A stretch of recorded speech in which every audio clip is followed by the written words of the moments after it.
The assault began quietly before dawn on June the 6th, with radio silence as paratroopers and gliders landed in the early hours. These men flung themselves into the abyss of night, lit only by the fire of German tracers.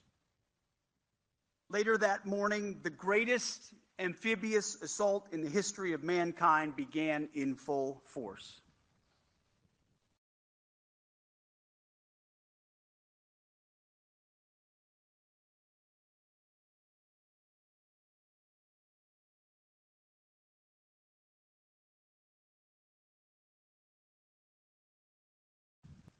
Their lives, but they never let up.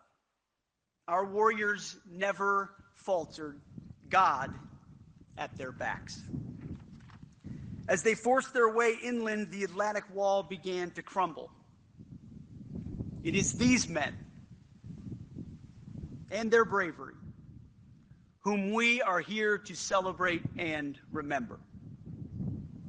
A generation of farmhands and city kids, baseball players and shopkeepers, big towns, small towns, rich, poor, who were forged and hardened in the Great Depression, hard men forged for hard times, ordinary men who mustered extraordinary courage.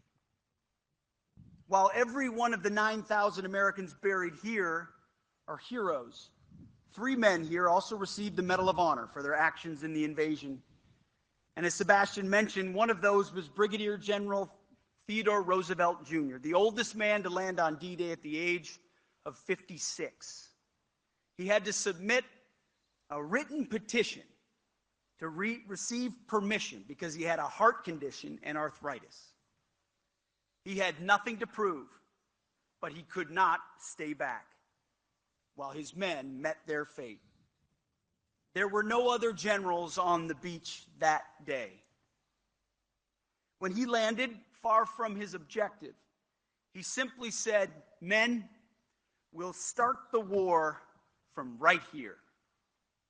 He organized the troops and made order out of chaos.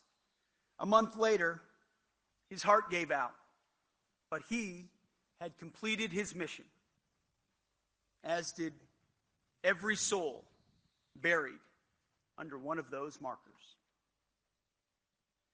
You see, war reveals the true character of men, the character of a people. Lead from the front or capitulate and fall out. To walk over or run, if you can, carrying equipment over that open beach as shells and bullets thunder around you again and again, I cannot imagine. Could you do that? Could I? Could we? As we know, we have a number of these warriors with us here today.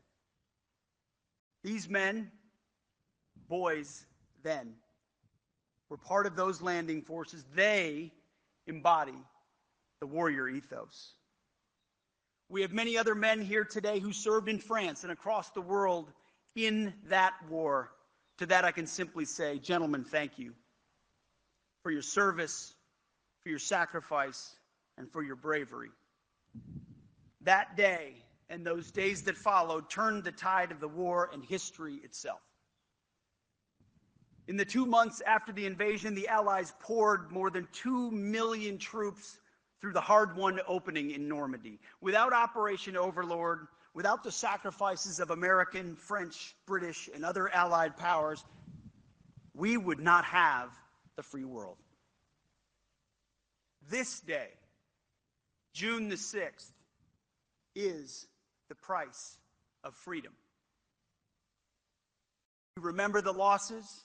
We celebrate the victories. We rededicate ourselves to the fight for liberty, security, and peace.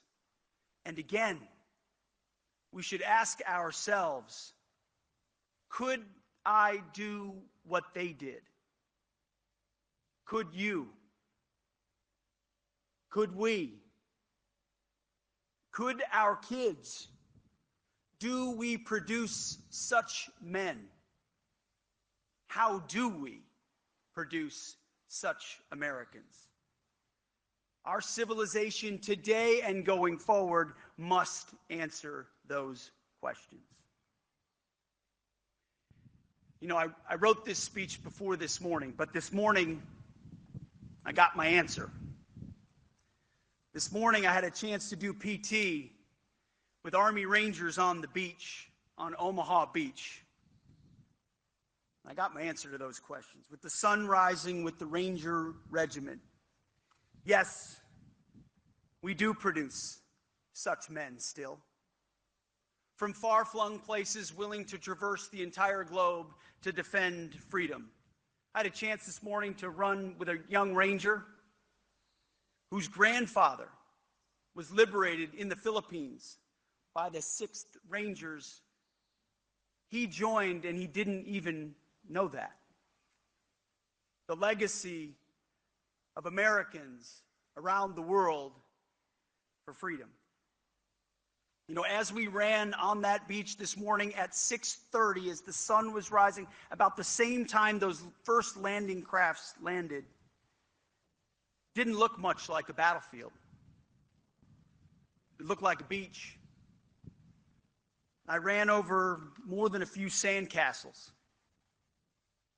That's what those men fought for.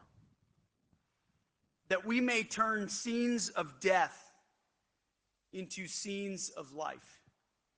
Scenes of war into scenes of peace. Glorifying Almighty God with our lives and living worthy of their sacrifice. That together our nations will be strong and free. Today, the United States and France again rally together to confront such threats. Because we strive for peace, we must prepare for war and hopefully deter it. We must ensure that our children and our grandchildren know what these men did, that they understand.